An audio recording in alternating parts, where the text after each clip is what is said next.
I know you're out there. I know that you're afraid. You're afraid of us. You're afraid of change. I don't know the future. I didn't come here to tell you how this is going to end. I came here to tell you how it's going to begin. I'm going to hang up this phone, and then I'm going to show these people what you don't want them to see. A world without rules and controls, without borders or boundaries. A world where anything is possible. Where we go from there is a choice I leave to you.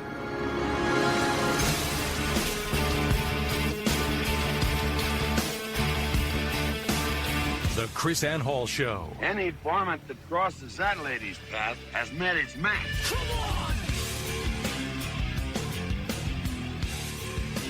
Rise and shine, liberty-loving patriots. Welcome to the KrisAnne Hall Show. This is KrisAnne Hall here, KrisAnne Hall at KrisAnnehall.com, bringing you liberty first, liberty over security, principle over party, truth over your favorite personality. That's what we stand for. That's who we are. And that's who I hope you will be too. Bringing the education necessary for the conservation of our Constitution and the preservation of our liberty.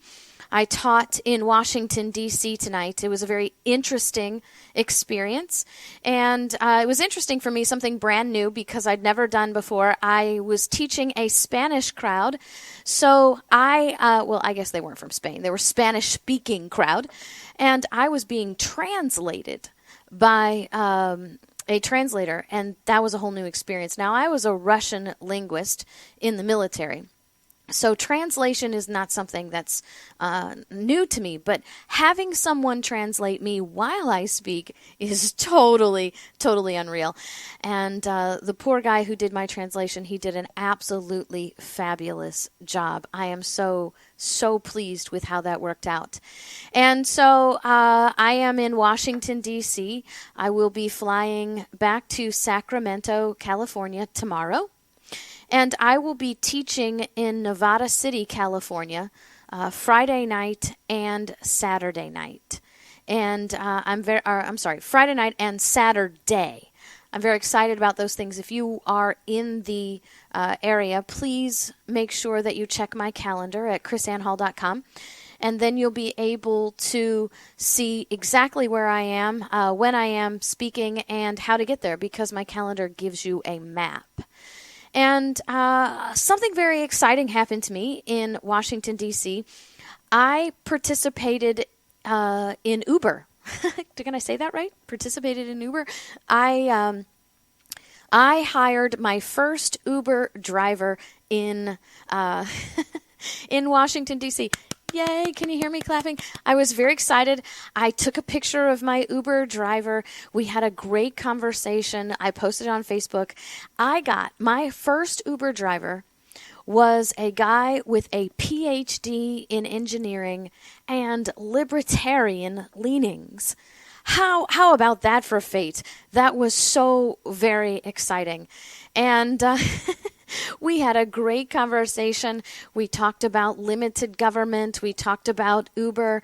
We talked about taxi drivers. We talked about lots of things. And we talked about the federalization of marriage.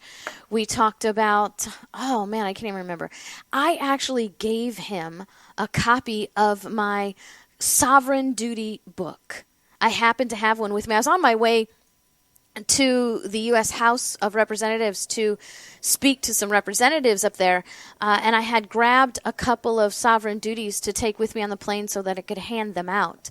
But I didn't get a chance to meet any of them. I left a copy with Justin Amash's office, and after that I really wasn't interested in seeing anybody. They were all in session. But I gave the Uber driver a copy of my book, and I was so excited. He was really excited. I signed it for him and everything. That was really awesome. And so now, if you have not read my Sovereign Duty book, by the way, if you want to get a little preview about what it's about, go to sovereignduty.com, and you can see a little short video that I made about the book. It is our framers' solutions on how to get the federal government back in its federal box. Yes, back in its limited and defined box. And it's very exciting for me to have the opportunity to bring that information to you. This is not an opinion-based book. This is a fact-based book. And we are going to bring this information. We are bringing this information to you so that you can know the plan that our framers had in mind to take this back. So what are we talking about today?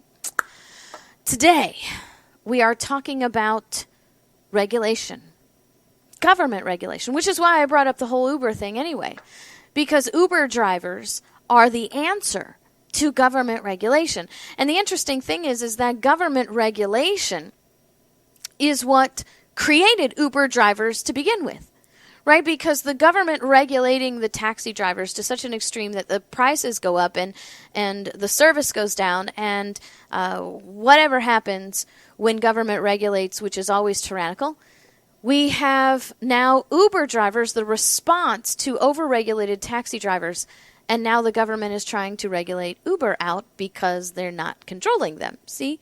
That's how government responds. You know government is tyrannical when they try to take control of the people's lives when they respond to out-of-control government.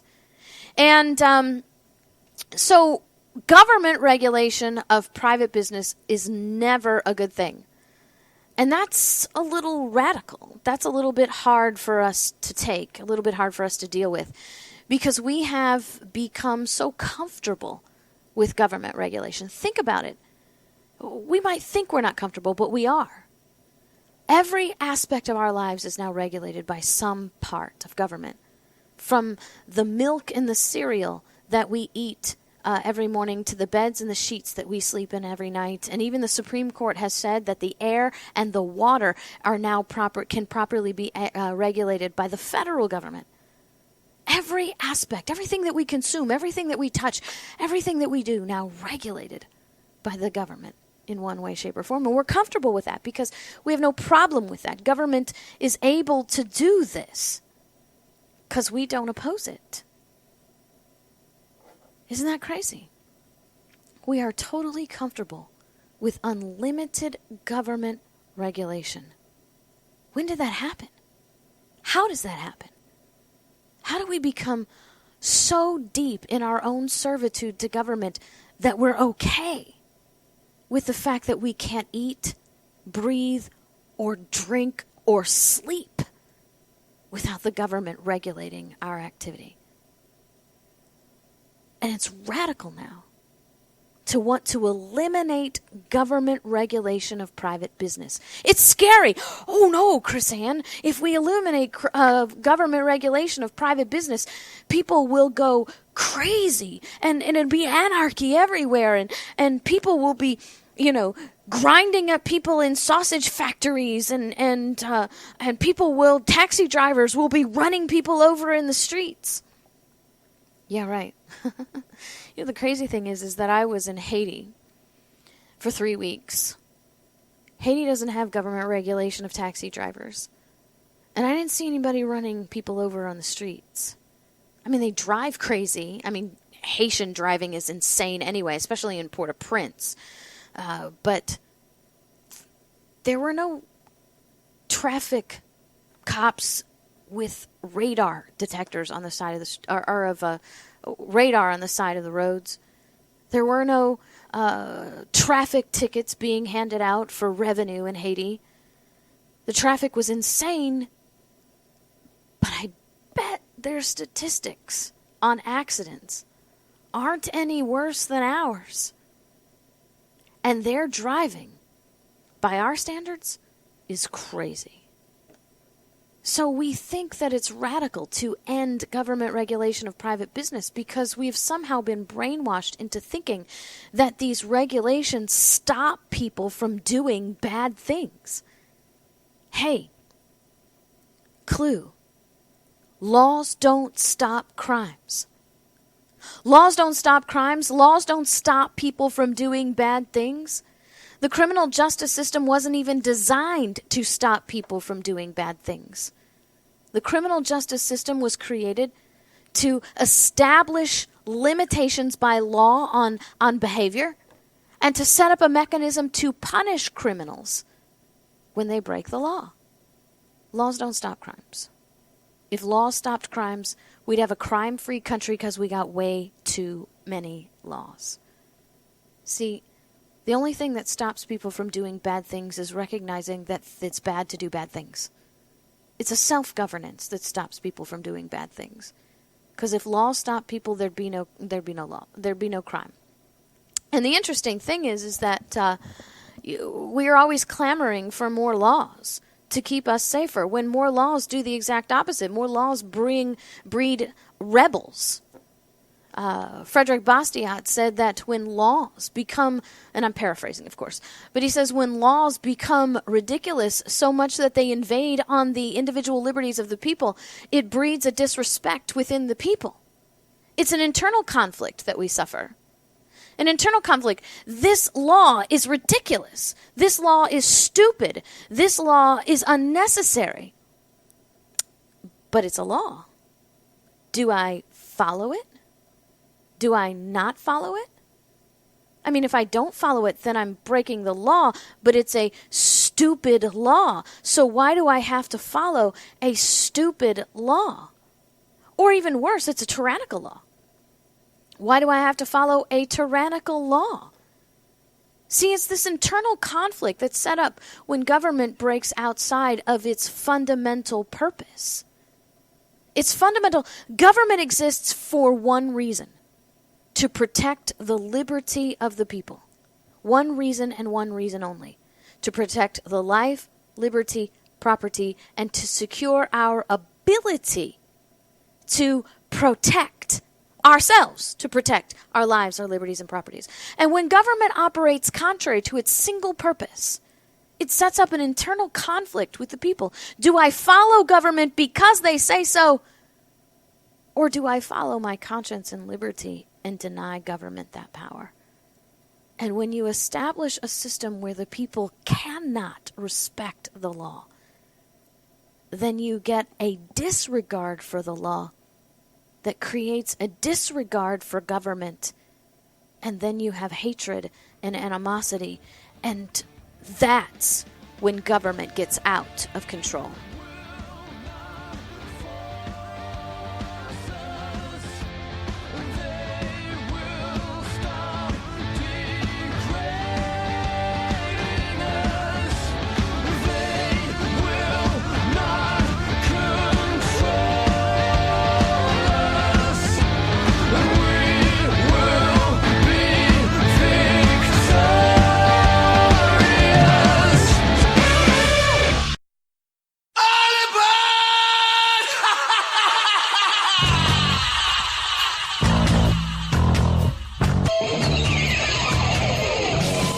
KrisAnne Hall Show. She's Liberty's lobbyist. Welcome back to the KrisAnne Hall Show. We're talking about this radical perspective that government regulation of private business is never a good thing. It is always tyrannical, that laws don't stop crimes, and if they did, we'd be a crime-free country. Laws aren't designed to stop crimes, and the only thing that stops people from doing bad things is morality. This understanding that I can't do this because it's wrong. And interestingly enough, we are now delving into the understanding of liberty. What is liberty? Liberty and freedom are not the same thing. Liberty is freedom plus morality. The freedom by itself means I'm free to lie, I'm free to steal, and I'm free to murder, but I'm free to do whatever I want to do. But guess what? I won't do it because it's wrong. That's what liberty says. I can do whatever I want as long as it doesn't interfere with your liberty to do what you want to do. And so now we need to realize liberty is freedom plus morality. Laws don't stop crimes. Government regulation is laws trying to stop crimes. And we need to recognize that every legitimate regulation, one that is clearly geared at wrong behavior, not purely a regulatory mechanism to raise revenue. You understand there's a difference. We have two regulatory purposes in America. One is the one that's justified by ending wrong behavior, or at least attempted to justify by that. And the other is a regulatory mechanism geared towards raising revenue, which is something we created on our own. We got so tired of regulatory agencies operating on an unlimited budget and taking money from other things. We created a mechanism in our government that says, okay, well, if you're going to have a regulatory agency, then that regulatory agency is going to have to fund itself. That's like the total facepalm moment, right? How did we get that stinking stupid? Tell a regulatory agency that in order for it to operate, it has to raise its own revenue? How do regulatory agencies raise revenue, by the way?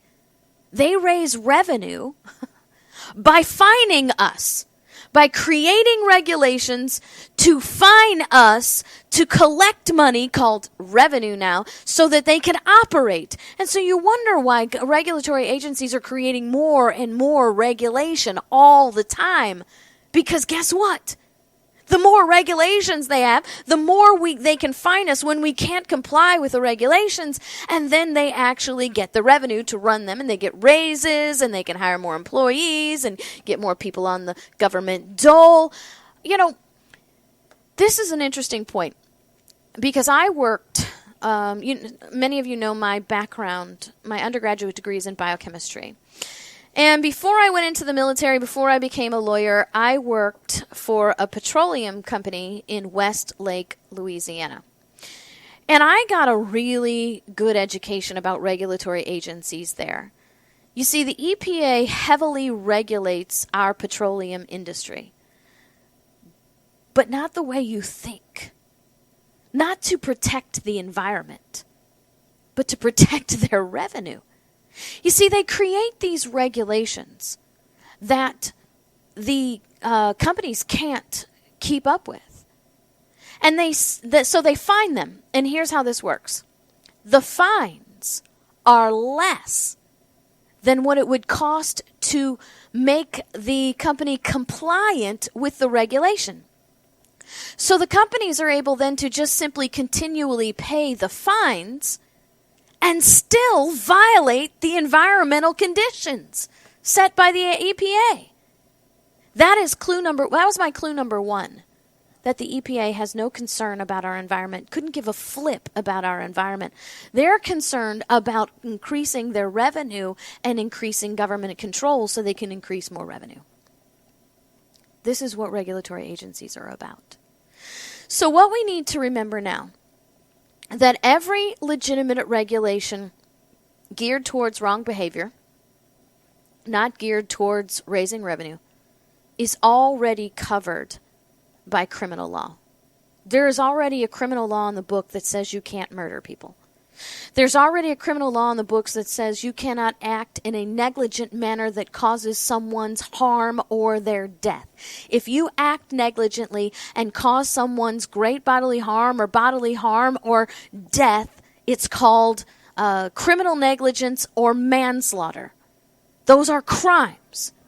We don't need regulations to double book what we already have on the criminal law books.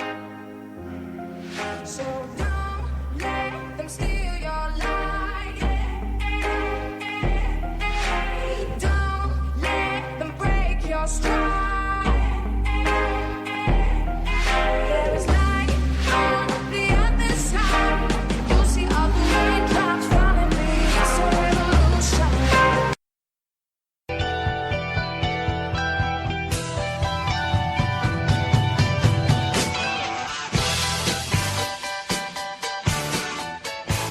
The KrisAnne Hall Show. She's Liberty's lobbyist. Welcome back to the KrisAnne Hall Show.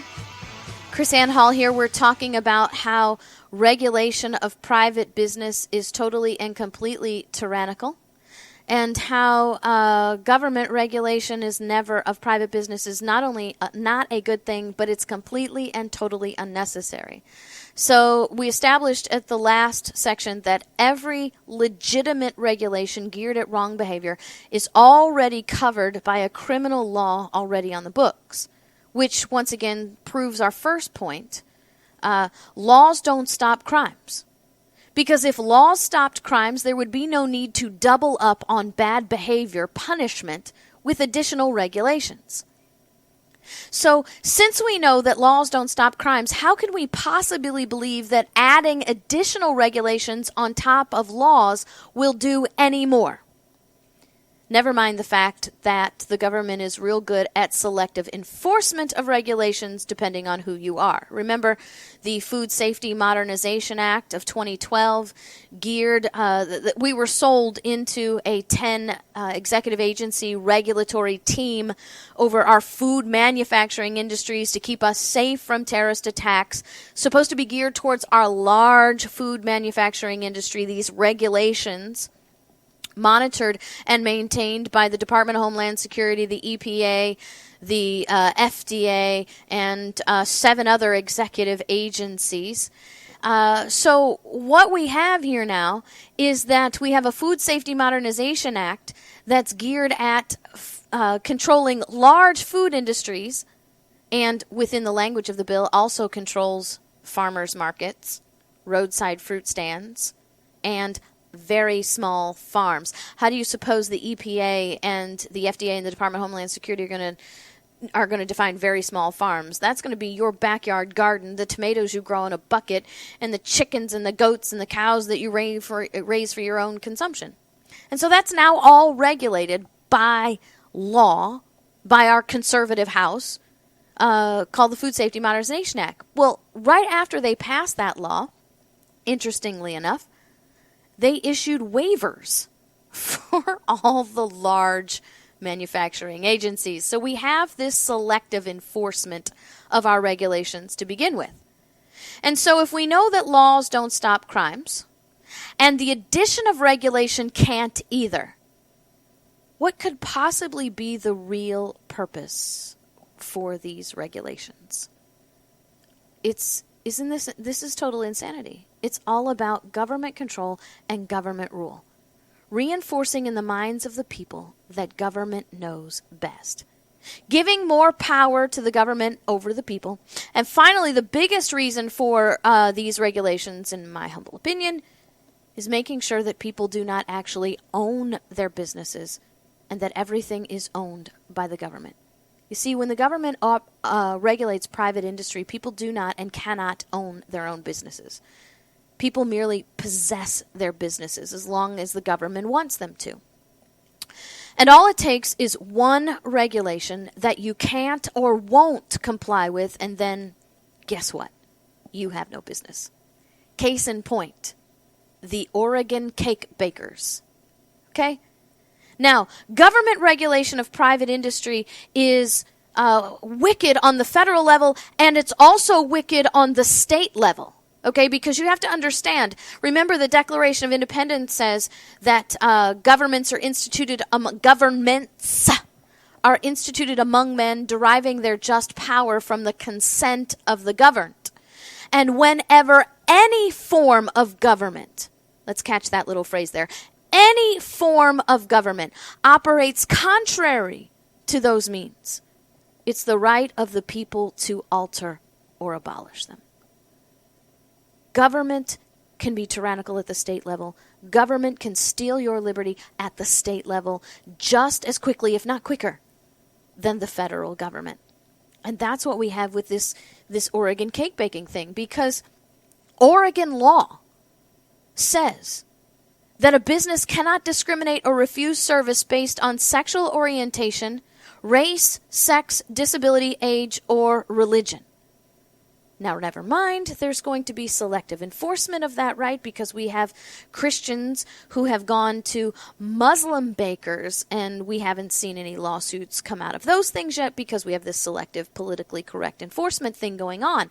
But nonetheless, under Oregon law, Oregon believes that it can mandate and force private businesses to serve people. That is tyrannical. Any government that can force you by law to serve someone is the same government that can force you by law to not serve someone. Perhaps you're not allowed to serve those Jews, right? Just a little bit of history there for us. And if you serve a Jew, you will be thrown into prison. How long before that is now, if you serve a Christian, you will go to prison or you will be fined. See, this is about government power. It's not about people getting equal service in a business. This is about amassing more and more and more and more government power and limiting the people's rights even more. You see, here's the whole plan of this. Discriminate against me. Go ahead. You have the right. You don't like my hair color. You don't like my eye color. I'm short, right? You don't like the color of clothes that I wear. You don't like the fact that my toenails are red. Go ahead and discriminate against me. It's a private business. That's your right to choose whom you serve and who you don't. Oh, radical. That's radical, KrisAnne. You want to go back to the lunch counters.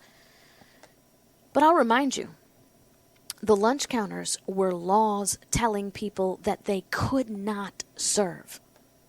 Those people who were not serving black people were not doing so by choice. They were doing so because they were following the law. The law said there had to be separate facilities. It was not necessarily the business owners choosing. It was the law mandating. So all we did was flip the law. We didn't reestablish liberty and say, hey, choose whoever you want, because go ahead and discriminate against me. And then I will boycott you. And I will get all my short, brown-haired, brown-eyed, red-toenailed women, and men if they want to wear red toenails, to stop patronizing your business. That's how free market works. That's how liberty works. You can protect liberty and stop discrimination all at the same time. What a novel stinking idea. And we can have that if we just were liberty-minded. See, this is not about a wedding cake. This is not about a marriage. I'll agree with the Bureau of Labor and Industry of Oregon. This is not a case about a wedding cake or about a marriage. This is a case about government mandates on private business.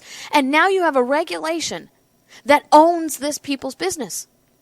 Why? Because people in Oregon obviously do not own their own businesses. They merely possess their businesses as long as the government allows them to. Why? Because one regulation comes along you can't comply with or you won't comply with, and your business is gone. Do you realize how much these people are being fined for refusing to bake one cake? That's tyranny, people. That is tyranny at its height. Oh, and I really, really got on the people's backside with backside. Ooh, was that a Freudian? Really got on the people's bad side here with my view on the federalization of marriage. It's not about gay marriage. It's not about same-sex marriage. It's about the federalization of marriage. And it's about establishing a power of federal government that shouldn't exist. And now we're looking at it on the state level. I'm glad we're seeing this on the state level. So maybe we'll wake up and realize that states can be tyrannical too. Because here's how this is going to work. You wrap all this stuff together in the same little package of just endless government regulation. Now you have the Supreme Court telling people that there is a constitutional federal right to be married. And nobody can disagree with that. Well, now you have the state saying you can't refuse to serve someone. Pastors, you can't refuse to marry someone. You're discriminating. There you go. Government regulation creeping into the churches. Don't tell me it won't happen. It's happening in the UK. That's where our understanding of religious liberty comes from. So guess what, people? It's time for us to understand that government is supposed to be limited and defined, and that liberty is ours inherently. It's not something that government gives us. It's something that we are required to protect for ourselves. And that laws don't stop crimes, and neither do regulations.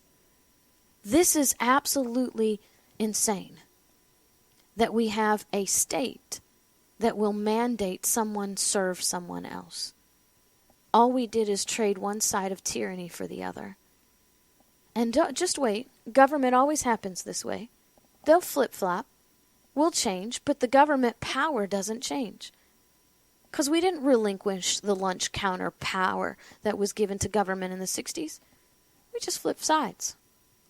It'll flip sides again. That's the truth of history. Government always changes their perspective. And the more power government has, the less liberty the people have. And another truth, government never, ever gives up power. Not voluntarily, anyway. That's why Jefferson said that whenever any form of government operates contrary to those means, it is the right, and he'll say later, the duty of people to alter or abolish it. We should be thankful that we have a constitutional republic. Because in a constitutional republic, we have peaceful means. We are not a kingdom. We don't have to go around having violent revolutions and chopping off kings' heads. We are a constitutional republic where we, the people, have all the power. We've simply let the government borrow our power to do a job for us. And when they fail to do that job, or they use the power that we have delegated to them tyrannically, it's our right and our duty to take it back. And that's exactly what we need to start doing, America. Or our liberty is lost for our children, too. Hate me if you won't, or love me if you can. If the truth is what you want, then you found your man. I ain't backing down, I ain't backing up. If you think like I think, then crack it on up. I won't back up, I don't back down. I've been raised up to stand my ground. Take my job, but not my guns. Tax my check till I ain't got none, except for the good Lord up above. I answer to no one.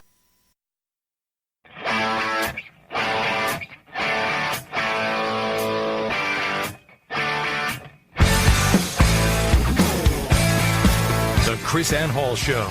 She's Liberty's lobbyist.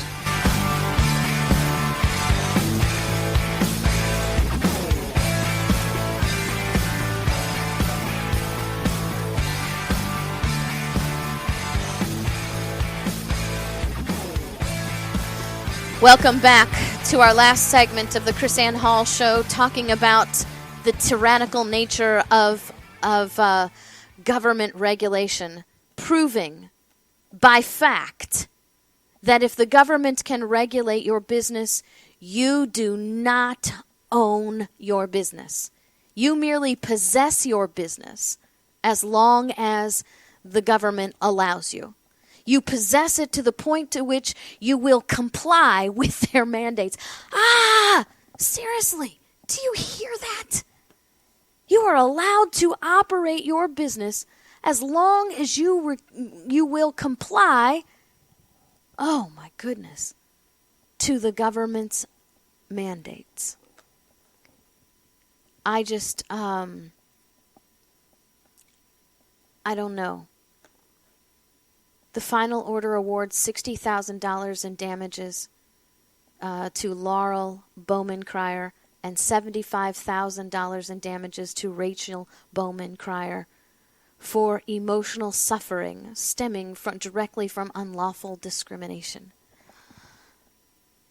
These people are losing their business over a cake. The Bureau of what is it called? Is it the Bureau? What is it called? I don't remember anymore. It's just insanity. Of Labor and Industry. The Bureau of Labor and Industry, that's what it is. Has fined them $60,000 plus $75,000 for a cake. You tell me you own a business when one government agency has that power. Which brings up a really good point. What is the difference between a regulation and a law? A law can fine you. A law can throw you into prison. A law can take your property. But so can a regulation. So what's the difference between a regulation and a law when the results are exactly the same? One very important difference. Laws are created through representation, people you've elected. Regulations are created by no one you've elected. Regulations are the epitome of legislation without representation, and I'll remind you, we went to war over that in 1776. So what has happened to us today, to this fundamental understanding of liberty? I want to understand what is going on. I want to understand. I understand government. This is who they are.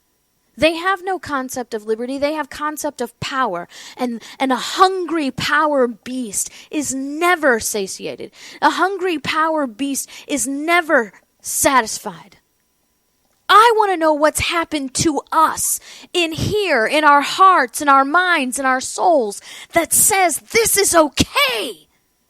I want to know what's happened to us in our fundamental understanding that we've completely transformed who we are, who we were, what we were founded upon, to think that this is perfectly okay. And then, like the nincompoops on The View, to argue in favor of more government regulation. Because guess what? If we have government regulation, people won't discriminate. You gotta be in media to be that stupid. You gotta be in government to be that stupid. We pass more regulations and people won't discriminate. Hello? Laws don't stop crimes. And regulations won't stop people from hating. Only morality will do that.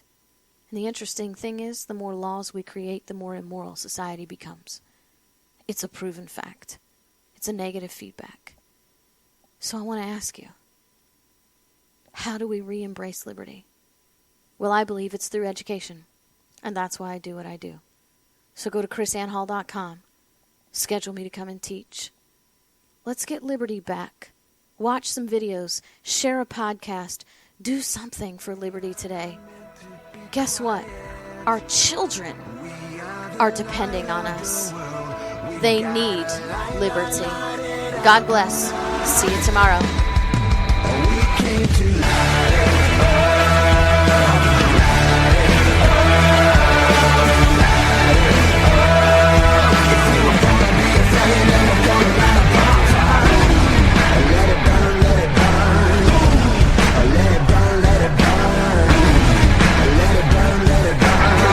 Something down if you get it our way.